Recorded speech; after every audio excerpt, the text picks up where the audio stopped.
Before I introduce our keynote speaker, I again want to praise some folks, the students on the Law Review who conceptualized, organized, and made this happen, and all the rest of you here, students in the community, for joining us in this conversation.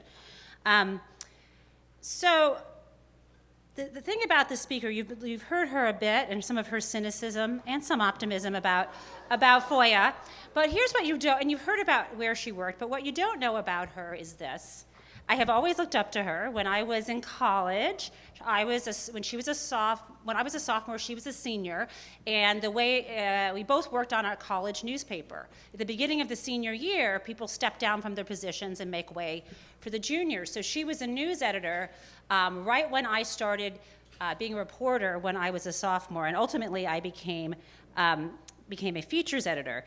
What I find quite interesting is how many, when I've spoken to our panelists, not only have a background in law, but many of them have a background in high school or college journalism. So somehow, even those of us who did not become journalists, it's still part of our interests and part of our love.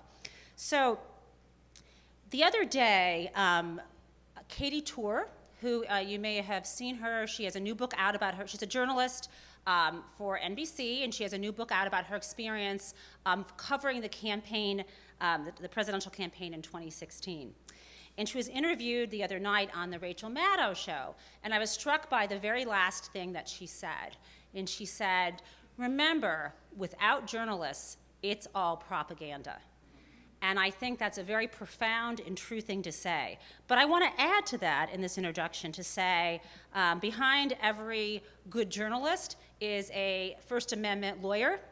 And without the lawyers, there would be no journalists.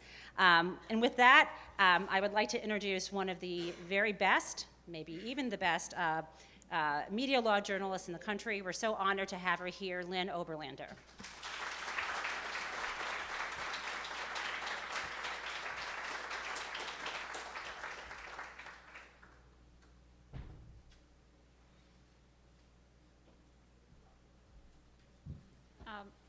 Thank you, Jennifer. Before I start, I just want to do a little more of a call out to actually college journalism and in general.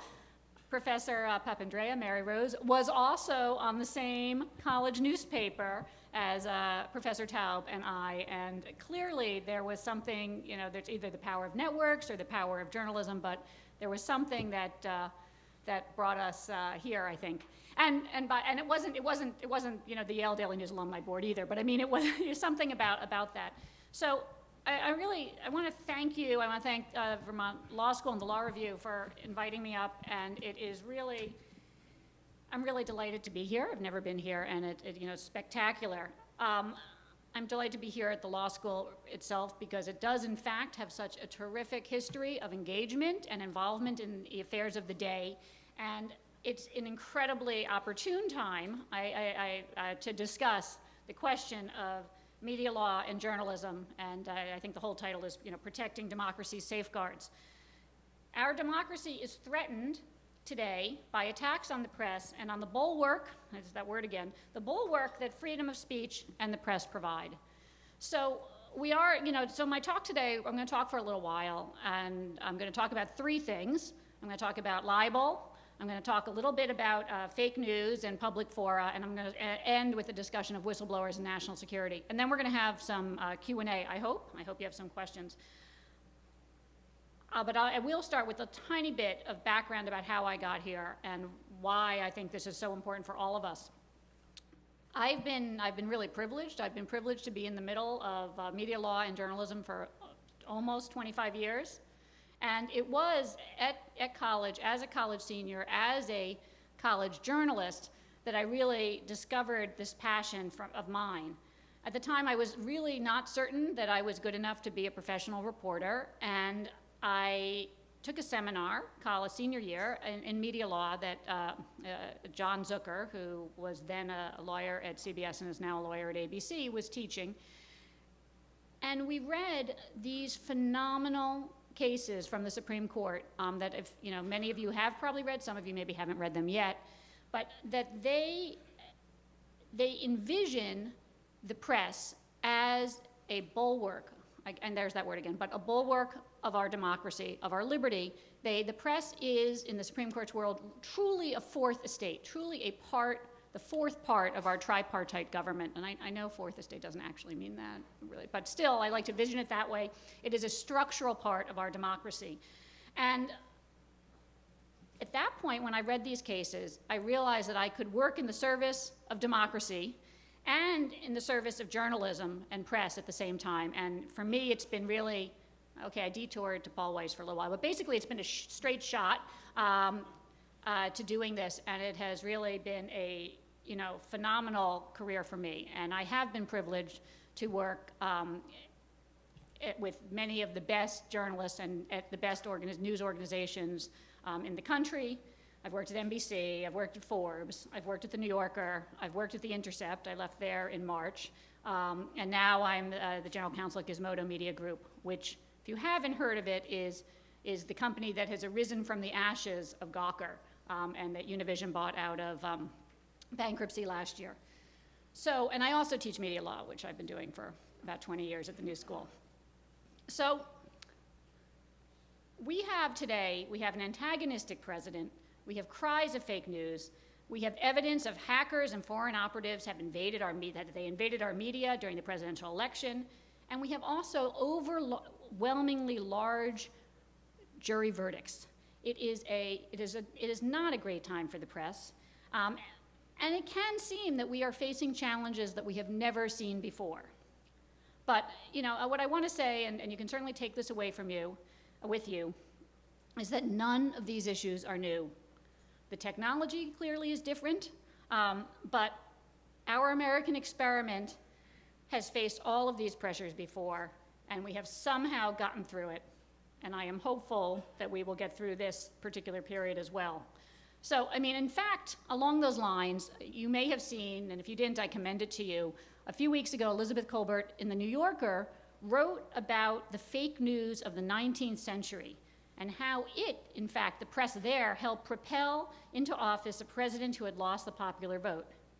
In 1876, the Associated Press and Western Union, who worked closely together, and together they basically had a monopoly of local news and of the telegraph, they worked to ensure that the presidency went to Rutherford Hayes, who had also, surprisingly, lost the popular vote. The head of the AP's Western arm orchestrated damaging leaks about Hayes' rivals, made them show up in the local papers. Because of the Western Union connection, they received leaked copies of rival Samuel Tilden's campaign telegrams, and they sought and distributed together legal opinions supporting Hayes. In fact, during at that time, there was almost like a Twitter handle for it, of the Hayes-associated Press. And so, things aren't new. As Colbert writes, quote, "Once again, the President of the United States is a Republican who lost the popular vote. Once again, he was abetted by shadowy agents who manipulated the news. And once again, Democrats are in a finger-pointing funk." So, the President's broadsides against the press, while perhaps not new, and also, of course, he's attacking individual journalists, but they have contributed, they have made it fair game for the rest of the aggrieved millionaires and billionaires out there. It seems that libel is back, and it is back with a vengeance.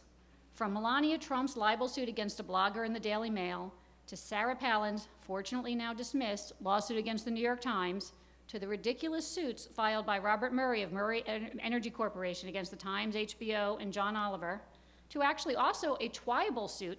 That's, by the way, Twitter libel, Twible. A Twible suit filed by Cassandra Fairbanks against Splinter's Emma Roller. That's one of the cases I'm working on. At this time, public officials and figures are bringing claims against the major media consistently in what feels like an ongoing, expensive harassment campaign. So, I want to go back to one of the cases that inspired me, and it's the case that constitutionalized libel law, New York Times v. Sullivan. For those of you who haven't read the case recently, I'm going to share a little bit of background because I think it's relevant, as you'll see. The case itself arose from a full-page advertisement in the Times. It was an advertisement. It was seeking funding for civil rights movements, and it talked about what had happened to Martin Luther King in Montgomery County. And along the way, it was also signed by a number of civil rights leaders, several of whom later on said that they had not authorized their signature, but we'll put that aside. And the ad itself had a bunch of, little, I think you would call them minor facts wrong. So it said that the students were singing, now I'm looking at this because I always get this wrong. It misstated the number of times that Martin Luther King Jr. had been arrested. The ad said that the police had formed a ring around campus when the police had been in clumps. And it said that the student protesters were singing "My Country 'Tis of Thee" when they were actually singing the national anthem. Furthermore, there were only 35 copies of the New York Times distributed in all of that particular issue of the New York Times, distributed in all of Montgomery County, out of a grand total of 394 copies of the paper in the state, and that's out of a total circulation of the Times of 650,000. So we're talking about a minuscule number of papers in the county where a lawsuit was brought. Nevertheless, Police Commissioner L.B. Sullivan, who was not named by name in this ad, he sued the Times for libel in Alabama State Court, and a jury awarded him $500,000. This was, by the way, in the early 1960s, where that was a fair amount of money. The award was sustained by the Alabama Supreme Court, and beyond that, not only that, there were 4 other libel cases relating to the same ad that had already been filed in the local courts, and another, at the time this went to the Supreme Court, another $500,000 verdict had been awarded. So you have to realize, and I'm sure that when you're learning this case, we learned it, the political situation at the time is incredibly important for why the Supreme Court, took the case and the ramifications. Libel was being used then as a tool to keep the national media out of southern local jurisdictions, and they were being sort of penalized, forcibly sued out of it, sued to keep them out from coverage. What happened? The Supreme Court took the case, and relying on the controversy over the Sedition Act of 1798, it ruled that the central purpose of the First Amendment is to allow the press to criticize the actions of government, and that the speech that did that deserved extra protection. So this is some of my favorite language, so I'm going to quote it. As Justice Brennan said, "Thus, we consider this case against the background of a profound national commitment to the principle that debate on public issues would be uninhibited, robust, and wide open, and that may well include vehement, caustic, and sometimes unpleasantly sharp attacks on government and on public officials." And the court, as you know, established that false and defamatory speech about public officials on matters of public interest could not be constitutionally punished unless it could be shown by clear and convincing evidence that the state speech was made, the factual errors were made with actual malice, that the speaker knew it was false or acted recklessly as to whether or not it was false. It's phenomenal, right? Just a completely phenomenal case, and as we all know, it changed sort of journalism, and it certainly changed defamation law, and it changed, what we think of as the central meaning of the First Amendment. Fantastic case. But I want to come back to that situation, the factual situation that the New York Times found itself in the early 60s, with massive state court jury verdicts against it, limiting the ability of the national media to report on local government, people, and movements, because it really sounds like exactly what's going on today, very familiar and current. So last year, Gawker, which was a private digital media company with 7 websites, declared bankruptcy. It declared bankruptcy after a six-person jury in Florida found that one of its sites had violated the Hulk Hogan's privacy by showing a 90-second excerpt of a video showing him having sex with his best friend's wife. The jury awarded the Hulk, maybe it's not the Hulk, $140 million in damages, $140 million. Now, I gotta tell you, I wasn't working for Gawker at the time, I was at the Intercept, but I said then, I'll say now, that I am one of the many people who think that the award would have been reversed or substantially reduced on appeal. 2 federal courts had previously held, before it went to the state court, that the reporting was newsworthy. But it didn't get to an appeal. The company declared bankruptcy before any appeal was taken, and later on, the case was settled in bankruptcy. Univision, just as an aside, bought most of the company out of bankruptcy, although not the Gawker site, and I joined the successor company, Gizmodo Media Group, a few months ago. But I get to work. A lot of the writers remained, and I work with the journalists and editors, well, they're all journalists, the colleagues were called to the stand in the case and whose livelihood was threatened by both the jury award and by the bankruptcy. And they felt it. I'm not going to argue here that a $140 million verdict against Gawker for posting a 90-second excerpt of a sex tape is nearly the same as what happened to the Times. It's not the same as a paid civil rights advertisement with a few minor mistakes. But I do think the fear of these types of extraordinary and ruinous verdicts may have led to something that you may know about, may not know about it, but may have led to the largest libel settlement in history and a big threat to consumer reporting. So I am talking here, and I'm going to spend a little time talking about it, about ABC's recent settlement of its pink slime case. So for those of you who haven't heard about it, let me tell you a little bit about what happened. A few years ago, there were multiple reports across multiple media forums on investigations into the safety of lean, finely textured beef, which is a little bit of a mouthful, which is a sort of a beef byproduct, but it is beef, but it's kind of a byproduct of other processing, which has been more memorably called pink slime. It's a product that was widely used at fast food restaurants, in school lunches, et cetera. And a number of media organizations reported on it, including the New York Times, which, frankly, and this is phenomenal when you see what happened, won a Pulitzer for its reporting.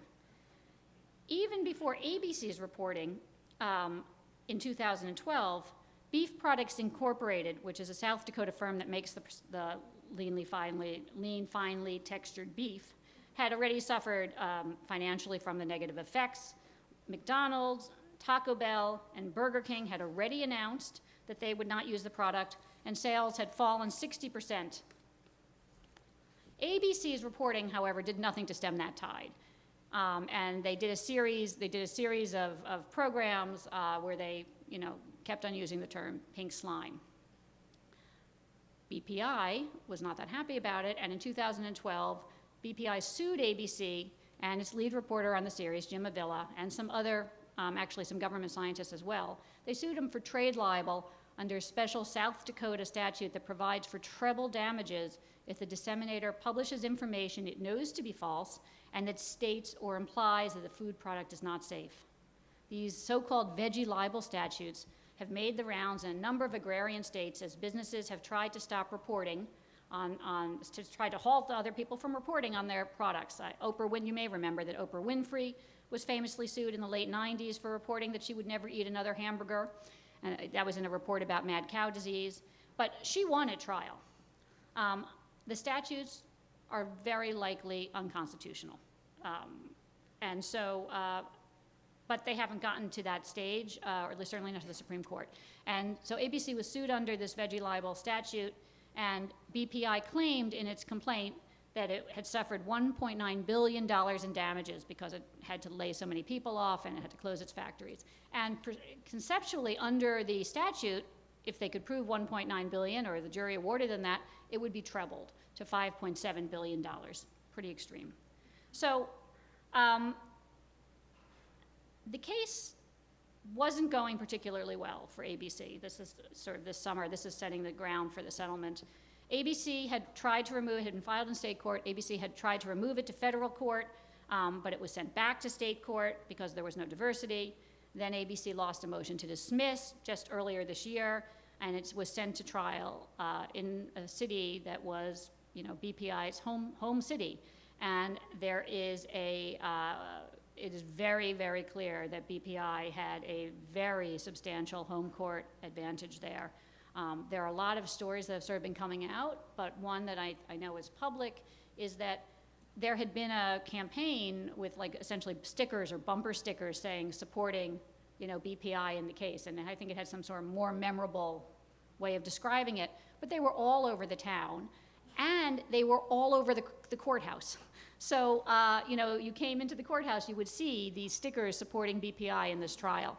And there was a motion in limine before the trial, and the judge agreed, I think, that they could cover the stickers. Not that the stickers had to be removed, but that they could be covered during the trial. But ABC, was seemingly well represented. It had Kevin Baines of Williams and Connolly as its lead, and ABC also had very good arguments that BPI's financial loss from the pink slime stories were not due to ABC's reporting. As I mentioned, sales were already dramatically down. And perhaps most important, there weren't any provably false claims in the report, right? So it was really, maybe it was aggressive, and maybe it was hyperbolic perhaps, but it wasn't false. And as I said, the Times had already, had won a Pulitzer Prize for similar reporting. But nevertheless, in the middle of what was expected to be an 8-week trial, on June 28th this year, ABC announced it had settled the case brought by BPI. The parties at the time declined to discuss the settlement terms, but a few weeks later, a footnote in one of Disney's financial reports let slip that Disney had paid $177 million to BPI, not including what is likely hundreds of millions of dollars in additional funds from the various layers of insurance, because Disney and ABC are very well insured. But even without those hundreds of millions of additional insurance, which of course has not been publicly confirmed, it is the largest, even at $177 million, is the largest libel settlement in history. Disney, ABC settled this case even though, this is the kicker, they did not retract or correct their reporting. You can still find it on the websites. It's all up. They seem to have settled purely out of fear of a runaway verdict, which, because of the treble damages, could have amounted to almost $6 billion. I gotta tell you, I am flabbergasted by how little press this has gotten. I think it is the most underreported case, one of the most underreported issues in the press today. The settlement was a surprise and a disappointment to all of us who were following it from afar. There are, in fact, very few companies that can withstand a multi-billion-dollar judgment, even for the several years it might take to get the case through the appellate process. But frankly, Disney is one of them. Disney has the financial wherewithal to be able to withstand it, and they also actually have a long history of aggressive reporting without caving. They were the network behind the Food Lion case, which was, of course, 1996. It was a while ago, but that was also fairly aggressive food safety reporting about what Food Lion was doing in terms of keeping its beef and food sanitary practices. And they lost there, and they fought on appeal, and they mostly won on appeal. And of course, there is little likelihood, a very little likelihood, that a $5.7 billion treble damage award under a veggie libel statute would have withstood Supreme Court review. And nevertheless, Disney settled. It is going to make it, this type of settlement is going to make it impossible, really impossible, for many entities to report on food safety or food regulation at all, as everyone is bearing the risk of a hometown producer suing under one of these statutes. And furthermore, and this this is just some level of speculation. We don't really know what it'll do yet, but the settlement may also make it harder, if not impossible, for media companies to get affordable insurance coverage for this type of reporting, because this settlement kind of blew out all of the coverage links here, all of the coverage limits. So, Disney, I don't know why Disney decided to settle. Maybe it settled because it wants to sell ABC, or because the board of directors just didn't want to take a risk of such a judgment. But I have to think that the political environment also played a role in how it measured the likelihood of getting a losing verdict. And President Trump, while he has furthered attacks on the credibility of the media, he did not begin them. Rather, he stepped in and he found fairly fertile soil for his cries of fake news and his personal vitriol directed at individual journalists. So let's spend a few minutes talking about what was this soil? How did this, where did we get to? How did this environment that ABC would settle this crazy case for this much money, or that the president could find so many people willing to believe him? Where did this come about? I'm going to make a statement that you guys might take issue with, and I'm happy to talk about it during the Q&A. I'm going to suggest that the rise of the internet, and specifically the Communications Decency Act, is one of the major causes of the feeling of most of the populace that the press is out of control and full of fake news.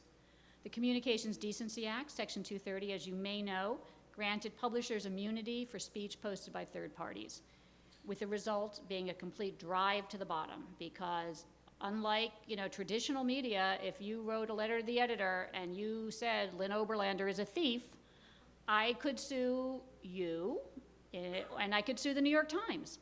Now the publishers, the internet providers, really can't be touched. So people put whatever they want to, anonymously, pseudonymously, into comment sections, and it has led to an incredible flourishing and diminution, if you ask me, of the public, let's just say the level of public discourse. And I think people react to that. I also think we're seeing a backlash because all of us, I'm sure, except for maybe one of us is using Tor all the time, but all of us have voluntarily provided private information to marketers, Facebook, phone companies, so much so that I don't think most of us think we have any control over our private information. And I think as a reaction to that, people are acting to try to regain some control however they can, even to the detriment of the public. I would suggest that that's one of the reasons why we're seeing, these varied, let's talk scattershot things. We have the right to be forgotten, which started in Europe but is making its way over here. We have erasure statutes in California for minors to request removal of posts that they make before they're 18. The New York State legislature and others have considered bills that would expunge criminal records after some period of time, and more troubling for the media, some of these draft provisions would penalize anyone who publishes, formerly expunged information. The courts and local legislatures have taken information that's traditionally public, like gun registrations and mug shots, and have limited public access to them. So I think we are seeing a reaction, and I don't think it's a great reaction in terms of public information. But what else can we say about this media ecosystem? We've given tremendous control of our speech to a tiny, tiny number of private companies, Facebook, Google, Apple, Amazon, a few others, that with little or no transparency decide what kind of news we see, who we see it from, what type of speech is permitted, and who can connect with each other. Over the past 2 weeks, for example, we've learned that Facebook was rife with fake accounts, supported, it seems, by the Russian government, and that these accounts directly engage in electioneering and political speech without any disclosure. This is in addition to the problem that Facebook's algorithms, of course, limit what news you're shown, and unlike a traditional front page, you have no idea what you're missing. You're just getting these bullet points. You don't know the whole scope of the things that you're not looking at. In a traditional public square, hateful speech, or to use a variation of Floyd Abrams' term, speech you hate, cannot be limited unless it presents a clear and present danger. On the internet, in contrast, the major players have all the power to decide what you get to hear and who you get to hear, even when it seems reasonable, like the major players deciding to ban white supremacist speech from their sites. I think it actually augurs ill. Do we want Mark Zuckerberg to be able to decide who can speak on Facebook? But I want to be clear, it's not just about Facebook. Apple and Google also, they control almost all the information that you receive on your mobile device through their approval mechanisms for apps and their app stores. And they too have recently shown that they will ban or drop apps when either public pressures or political ones get too large. Both refuse to carry Gab, for example, which is a chat app that was founded by a Turkish Kurd and was designed for dissidents of all stripes, but which has, apparently, a substantial base among racists and white supremacists. So Apple and Google just said, we're not going to carry it in our app store. Is that a problem? Maybe it's not. But why shouldn't we? Why shouldn't we make it more difficult for those with hateful views to find others with whom to communicate? Well, it could be your app next, frankly. Apple also recently dropped various VPN apps at the behest of the Chinese government. After Charlottesville, Cloudflare, which is a company that makes internet applications more secure, decided, like many other of these companies, to fire the Daily Stormer, a white supremacist website, as a customer. Matthew Prince, who's the CEO, then thought about it, and he wrote an op-ed for the Journal, the Wall Street Journal, on August 23rd, in which he discussed his decision and suggested that he regretted it. He wrote, "It doesn't sit right to have a private company, invisible and ubiquitous, making editorial decisions about what can and cannot be online. The pre-internet analogy would be if Ma Bell listened in on phone calls and can terminate your line if it didn't like what you were talking about." I think he's right. I think that we should be talking about whether internet platforms should be considered common carriers or public squares or some other type of fora where the most speech is permitted with perhaps only reasonable time, place, and manner restrictions. The platforms will protest mightily, but I do really think it's time for it to have this discussion, and I think it would be a worthy discussion. And I think you should all be, thinking about it. And so now I'm going to change the topic, and I'm going to talk about whistleblowers for the last part. For the last 3 years, until March, I was the general counsel at the Intercept, at First Look Media, which publishes the Intercept. And as such, I was really, really privileged to get to work with phenomenal journalists, including Glenn Greenwald and Laura Poitras, the journalist to whom Edward Snowden provided the multitude of NSA documents that he took from the agencies. Those documents were the basis of one of the biggest stories of recent years, though frankly I'll acknowledge it's hard sometimes to look past last November 4th. The discovery that the United States government had secretly and without a warrant amassed the phone records of almost every American. Everyone in here, the government had your phone records, and they did this all without a warrant on the, I'll call it specious argument that they were all relevant somehow to the fight against terrorism. At the time, Snowden and the journalist Greenwald were loudly labeled as traitors by many in the public office and the punditry. And Snowden fled and has spent the last 4 years in Russia. The U.S. has indicted him in absentia for violations of the Espionage Act of 1917, and if convicted, he may face a life sentence. As an aside, if you have not seen Laura Poitras' film Citizen 4, which is a portrait of Snowden at this time, it's phenomenal. I encourage you to see it. I want to be clear, Snowden is a whistleblower, and he should be recognized as such. He's not a traitor. In the past 4 years, we've had a vigorous national discussion about the limits of legality of the government's surveillance and data collection. The phone records program he uncovered has since been called illegal by the Second Circuit, and the government's own Privacy and Civil Liberties Oversight Board found that the bulk collection program was not authorized by law, raised privacy and First Amendment concerns, and had not stopped any terrorists. And in 2015, Congress passed the USA Freedom Act, reforming the program and preventing the government from such warrantless bulk collection of phone records in the future. So it's very clear that his revelations were very important disclosures about US government overreach and in the public interest.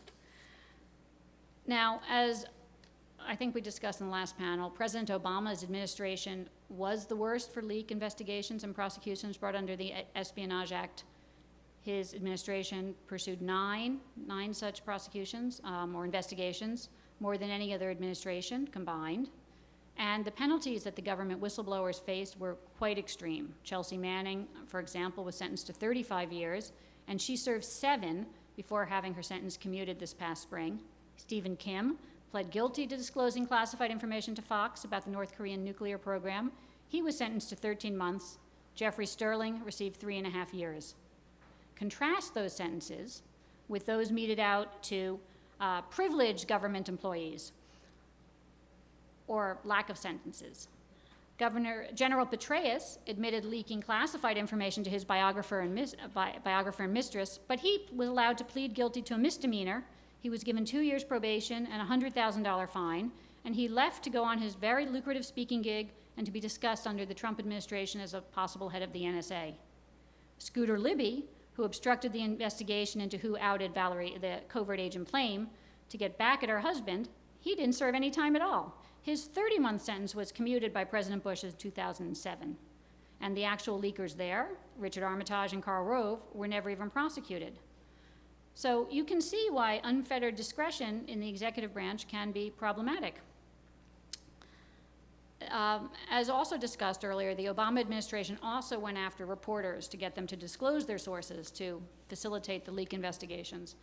The government pursued Jim Risen, who was at the Times, and now he's at he's at the Intercept. They pursued him for 7 years, and it was only after the government achieved a really terrible Fourth Circuit opinion that denied any reporter's privilege for testimony in criminal cases altogether. That's when the government dropped their efforts to get him to testify. The government also, in an attempt to determine AP and Fox's sources for various national security stories, secretly sought their phone and email records from the telephone and internet providers who serviced them, and they had no private warning nor opportunity for the press to challenge those actions in court. So I think we also heard in the aftermath of all of this was all really in early 2013, the Department of Justice tightened its policy for when it can go after journalists' records. The policy has always included and still includes that the United States Attorney General, the big guy, approve each request. If you want to go after journalists' investigatory source materials first, you have to get the USAG to approve it. And it's very effective that way, because if you have to really go to the top law enforcement official, the local Yahoo AUSAs who are trying to solve some little thing aren't going to bother. And so it's actually been, even though it doesn't have the force of law or anything, it's actually been really quite helpful for the media. And also the other thing that's happened, and we've talked about this a little bit as well, is that journalists have upped their game when it comes with respect to protecting their sources. We're all using digital security tools now, like SecureDrop, to communicate with potential sources. We're using encrypted emails and chats and phone services like Signal for our communications. But these discussions, these tools are really only stopgaps. They may reduce, but they do not eliminate the risk that whistleblowers take in bringing information to the press so that we can report on it. And although President Trump has not yet openly gone after reporters for their sources, other than by personally attacking them, his administration has brought at least one indictment against a contractor who allegedly provided information to the Intercept about Russian hacking into the election. That's Reality Winner, and she's slated to go on trial this fall. And as you heard, AG Jeff Sessions has announced that he'll pursue leaks aggressively. It is important to note, of course, that this administration, does leak like a sieve. And the president is a voluminous consumer of the news media. So there is this very strange tension between all of this. But still, it may be a very dark period for reporters and their sources. I'm going to suggest that the government's reaction to leaks and leakers, both during the Obama administration and the current one, has been overwrought, to say the least. For all of the talk of new technologies, the current debate about the Snowden papers is nothing new, and other press issues, of course. We've had similar challenges to free speech and overreactions multiple times in our short history as a country. Think back to the Alien and Sedition Act of 1798, the anti-communist investigations, the COINTELPRO, and, of course, the Pentagon Papers. In each of these cases, and in many others, the government has reacted to strong criticism and embarrassing disclosures with fear, hyperbolic language, and threats of lengthy prison sentences. But almost uniformly, the risk to our country's national security or security is nowhere near as damaging as alleged, and in most cases, time has shown that the prosecutions were motivated primarily by embarrassment and politics. I think that the closest analogy to Snowden is the Pentagon Papers case. The government there claimed that the secret report that Ellsberg leaked would cause serious harm to U.S. interests if it was published, which is, of course, the same harms that they alleged with Snowden. They rushed to court to prevent the disclosure. We heard, they refused to sustain the prior restraint.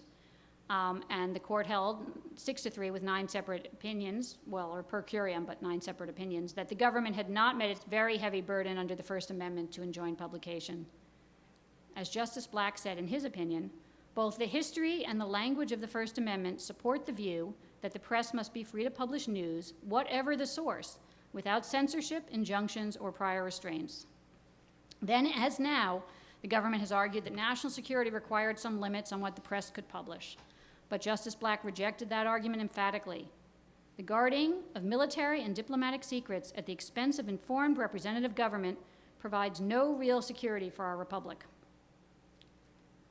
The journalists who are today reporting on various leaks are not only doing their job, they are, in my opinion, fulfilling the press's role as the fourth estate, the fourth prong to our tripartite government. Reporting on the actions of government is not traitorous, it is a necessary part of our polity. Though sometimes unpleasant, embarrassing, and sometimes even based on materials wrongfully acquired, journalism and a free press serve our democracy. In an age of terrorism, perhaps especially in such an age, we should be striving for the freest press possible. So I want to conclude with another quote from the Supreme Court. Perhaps it's heartening to everyone to realize that this has been all discussed before, almost 50 years ago. In the Pentagon Papers, Justice Black said this, and I think this is really important, so here it is. In the First Amendment, the Founding Fathers gave the free press the protection it must have to fulfill its essential role in our democracy. The press was to serve the governed, not the governors. The government's power to censor the press was abolished so that the press would remain forever free to censure the government. The press was protected so that it could bear the secrets of government and inform the people. Only a free and unrestrained press can effectively expose deception in government. Thank you.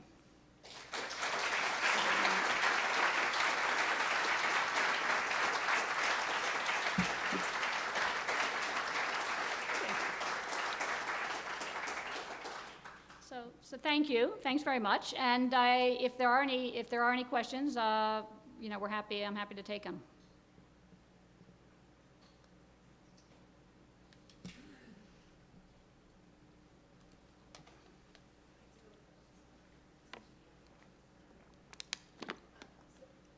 Lynn? Yeah. Okay. So Lynn, there's so much there. I'll just, quick question. Anyway, the press. So you talk about the press as playing this important structural role, but we've never seen the Supreme Court actually say that the press gets special protection. So like Sullivan, although it was a case brought against the New York Times, the court doesn't say, and there were 4 ministers as well, but the court doesn't say that this is a protection only for the press. And Richmond newspapers, the right of access case mentioned earlier. So what do you think's going on there? I mean, it's not just the recent years with technology and who's a journalist. I mean, this is long-standing, that from the beginning when the court's been recognizing these important First Amendment rights, but it said it's for everyone, not just for the press. So I'm just wondering what your reaction is to that and any insights you have. Yeah. I mean, I think it's really a tricky issue, and when we're talking now about reporters' privilege and who's a reporter, it comes up again, right? So is it because if there is any special protection for the press, then the question of how you define that becomes more important. I personally am not, I'm not a constitutional scholar, but I do think that the freedom of speech clause and the freedom of press clause must have different meanings. And the case law has kind of subsumed them. I mean, I think you're right. There hasn't been any real discussion of the freedom of press as opposed to freedom of speech, but, they're both there. And so, I don't know. I want to read somebody's law review article on it. Say,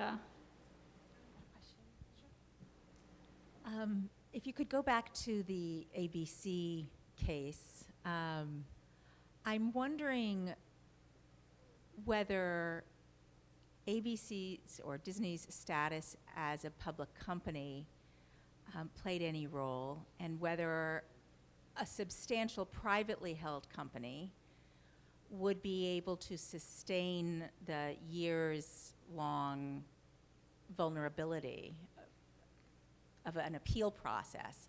In other words, maybe what you need to find a litigant who will do what you want is that the company be substantial of means, but also not subject to the securities markets. Yeah, I mean, I think that's possible. I do think that it was the board. It was, I mean, I surmise that it was this decision to settle was made at the very highest echelons, and that's the board of directors. And it may have been for strategic reasons. I mean, they could have sustained it. I mean, they are a really rich company, but for whatever reason, they decided not to do so. And an individual rich person, of which, you know, sadly we have so many, could decide to put their billions of dollars to use differently and see it out. I think it actually becomes a sort of an even bigger issue that way. You have to think back, like, I'm really aging myself here, but like a decade ago to I think it was the Plame disclosures when Time Inc., a publicly held company, basically said, we're going to turn over we're under compulsion of a subpoena, and we are going to turn over the source material, the source emails. And there was a lot of discussion there about whether or not a public company could take a criminal contempt, just could afford a criminal contempt, and there was a feeling that they couldn't. Now, at the time, I think it was Norm Pearlstein said, it has nothing to do with that, it's not the board of directors, it's my decision, it's the right thing to do, but there certainly was a feeling that it was very much of a nature of it being a public company who was concerned about taking a criminal contempt finding. Come on, no other questions? No. I have a question for you. Like probably most of the people in the audience, I'm sympathetic to your argument that many of the leakers who the government has gone after in the last few years deserve protection. But I'm unwilling to accept the proposition that all leakers always deserve protection.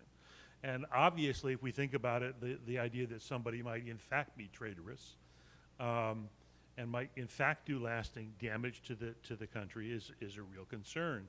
So the question I have is, what's the distinction? What's the rule of law we might argue for to protect the leakers who deserve protection and leave those who don't in the cold? Yeah, I mean, I think the public interest sort of defense is perhaps the only one that you can really come up with, or that there's one that it's the only way to distinguish certain types of leaks. And of course, if you're leaking information and you're selling it to or even giving it to a foreign government, that is espionage, right? I mean, this is not, protection for spies or for agents. That's different than leaking information. I think it's different than leaking information to a journalist or to a media company for broad distribution. Which is also not to say that leakers shouldn't, in certain circumstances go, suffer for their crimes if in fact there's a crime. But it is, right now you have the situation where you could get 35 years or you could get a misdemeanor if you are if you're a 4-star general. And that kind of variation and that kind of prosecutorial discretion, I think is really, really problematic. I mean, I don't speak for Edward Snowden, but I mean, I'm sure that one of the reasons he's still in Russia is that he has there's no certainty about what kind of trial or process he would be put through and what kind of penalty he would be potentially subjected to if he came in and stood for trial in the U.S. And I'd say yes, sir. Hello, Lynn, thank you so much for coming today. Back in September, Univision, the board voted to delete several Gawker posts due to pending litigation. And I was just curious what your stance on that was, your feelings, whether that was a smart choice or a troubling precedent. Well, I wasn't there then, and I'm not going to say anything really about that. I'll say. Victoria first, so I'm coming to her. Excuse me. Thanks, Lynn. That was great and very comprehensive. I wanted to know if you could comment a little bit more. I really like the idea of holding tech companies accountable as public utilities. And I think that that's an idea I've heard and it's been floated out there, but I just find it to be difficult given twofold. One, that many of the tech companies have sort of leveraged First Amendment arguments in the same way that the media organizations have. And slowly over time, media organizations seem to be more in bed with the tech companies, both because of the advertising model and the algorithms imbued in them, as well as being able to get FaceTime with their audiences. I guess so there's like a sort of a legal question, one, how do you really separate them, and B, sort of a practical question and sort of cultural one. I think, Victoria, I mean, that's the trick, right? I mean, it's at some level, it's also the question about net neutrality, right? Is it a regulated industry or not? You know, what section is it regulated under? Does it have to operate like a common carrier in terms of the wires or not? So I do think it would be really tricky, and I absolutely think that Facebook and Google and they have an enormous amount of both money, obviously, and political power, and they don't want to be regulated in that way. I mean, they don't want to give up that kind of control. So it is it's a tricky issue politically. It's a tricky issue legally. It may never happen, but I do think that we should have some discussion about it.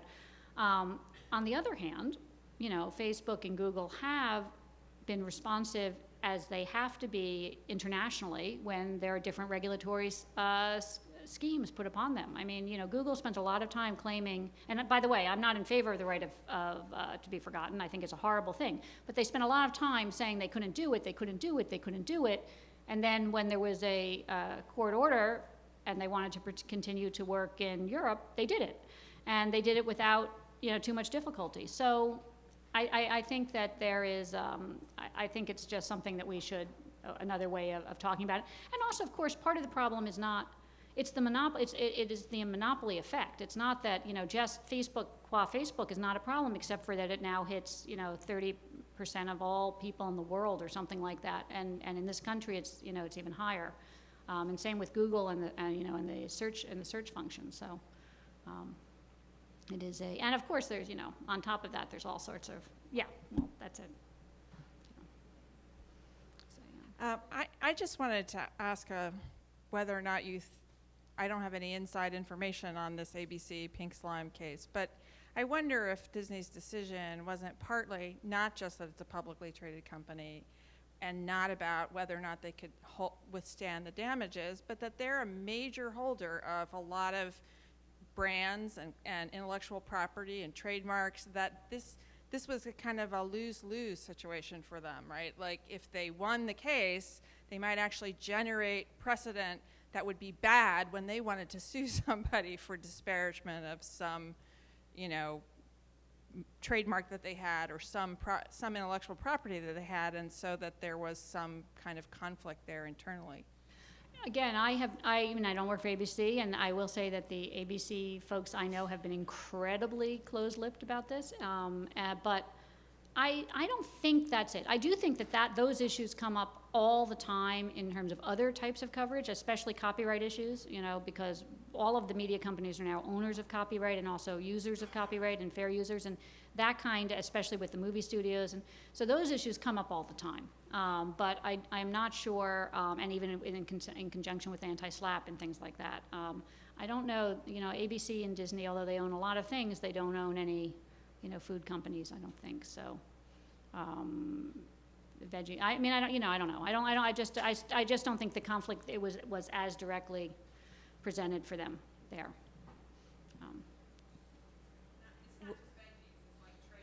Yes, yeah, trade. No, disparagement, right? But it is no. I mean, you know, you may be. I don't know. My suspicion is that it's that they had other pressures on them.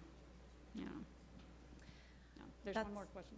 Oh, we have a couple, but we're running short on time, so I'm sorry to cut it short. But we're gonna give our keynote speaker, Lynn Oberlander, another round of applause.